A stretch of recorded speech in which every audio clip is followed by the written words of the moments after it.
I walk through the world with the bones of my ancestors, and I carry in my bones the stories, the life, the love, the death, the values of those who came before me, so many of whom I've never met.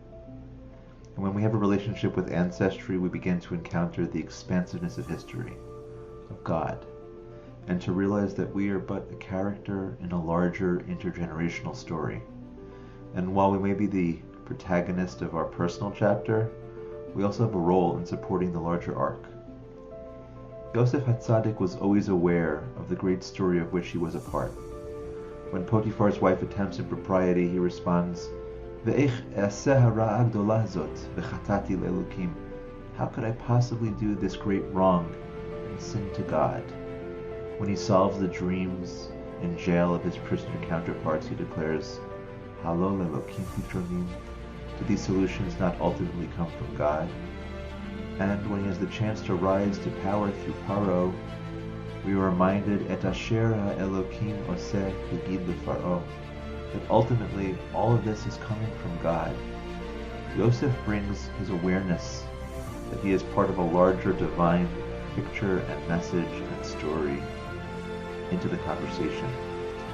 And while it's true that Yosef acted towards his brothers in a punitive fashion, temporarily losing sight of his place in the story, he ultimately returns to the truth. Vayomer ani Yosef achichem asher mechartem oti Mitzrayim. I am Joseph, your brother, whom you sold towards Mitzrayim, towards Egypt. Ve'ata al te'atzvu ve'al yichar be'enechem ki mechartem oti hena. Don't be sad. Don't be angry that you sold me here. Ki lemechiyah shelachani Elokim lifnechem, because ultimately it was part of God's plan to send me ahead of you in order to ensure our sustenance. In Parashat Vayechi, Yaakov implores his sons to bury him in Eretz Canaan, and it is Yosef HaTzadik who takes the mantle. And when Yosef lies on his deathbed, he reminds his brothers that they are but players in a larger narrative that will end in redemption. The path to that redemption is to hold in our consciousness our intergenerational connectivity and reciprocal impact. Vayashba Yosef et bnei Yisrael lemor, Hakod yifkod Elokim etchem, va'alitem et atzmotai mizeh.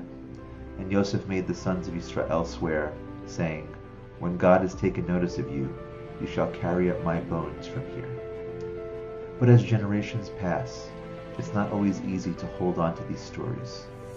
Masechet Sota tells us that by the time Bnei Israel were ready to leave Mitzrayim, in their experience of slavery and time-boundedness, they had lost the location of Yosef's remains. But Serach bat Asher had not forgotten the obligation of her forefathers, and preserved the location of his internment to share with Moshe. Bnei Israel would have to carry the coffin for as long as they were traveling, but that's not an easy task. Some might see intergenerational history and the obligations that emanate forth as burdensome, but in fact they are ripe with blessing. Vayikach Moshe et atzmot Yosef imo. Moses took the bones of Yosef on behalf of the Jewish people, brought the intergenerational consciousness forward. And it was through the bones of Yosef, the Midrash tells us, that the sea was split. Throughout the 40 years, Bnei Israel continued to carry the bones of their ancestor, the yoke of their heritage, and the privilege of the redemptive promise. At a time in which the people entered the land and were establishing dominion, the presence of God was needed more than ever. And then, in Sefer Yoshua, Vet atzmot Yosef asher elu bnei Yisrael mitzrayim, karu b'Shechem. The bones of Yosef which the Israelites had brought up from Egypt, they buried in Shechem. In our time, the bones of our ancestors are the values, the traditions, the mitzvot. When we daven, we carry with us the legacy of our foreparents who prayed for a better life. When we choose to prioritize family time and invest more deeply in the relationship of loved ones, we carry with us the legacy of those who sacrificed endlessly to support and nurture the family whom they held so dear. In Yiddish there's a saying, Mishlept Golis, that as we navigate our time in the experience of exile, we do so with the less than pleasant, burdensome act of schlepping.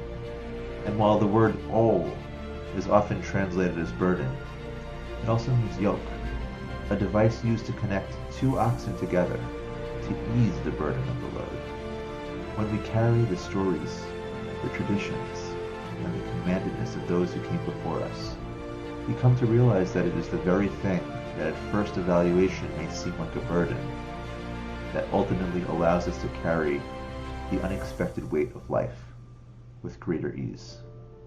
May we in our bones carry with ease the knowledge that Hashem's mitzvot, our obligations to God, to those who came before us, and those who will come thereafter, ultimately sustain us in a path towards ultimate redemption.